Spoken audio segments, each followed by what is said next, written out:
Pag sinabing pagod-pod, matik white sand beach. Pero di lang dagat ang bintahin ng dulong bayan ng Ilocos Norte. Dahil pwede kang ma-fall in love sa Cabigan Falls sa pusod ng kanilang kagubatan. Garantisado ang lamig.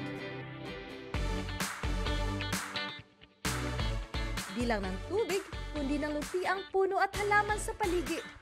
Para kang nasa paraiso. Siyempre, dapat subukan ang magtampisaw sa tubig nitong galing sa tuktok ng bundok at ubod ng linaw. May mga bahagi itong mababaw, kaya kahit mga chikiting, napapa-wow! Don't worry sa mga fur parents dahil dog-friendly rin ang talon. Mula Pagod-pod, kabig tayo pa Cebu.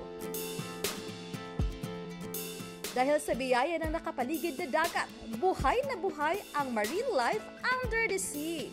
Gaya sa bayan ng Asturias kung saan di lang isa o dalawa, kundi siyam na diving spots ang binuksan ng LGU kasama ang mga pribadong grupo ng diver.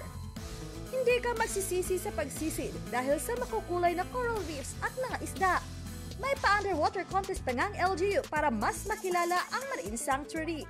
From the delicacies to our geographical location down to our marine life, so underwater world, dagan kayo mo og makita og make memories diri sa Asturias. Sakop ng 3 coastal barangay ang mga diving spot. Kaya sa pagpapalakas ng ecotourism ng Asturias, sinisikap din ng LGU na matulungan ng mga residente. Ang mga mangingisda, planong turuan mag-dive at magsilbi tour guides.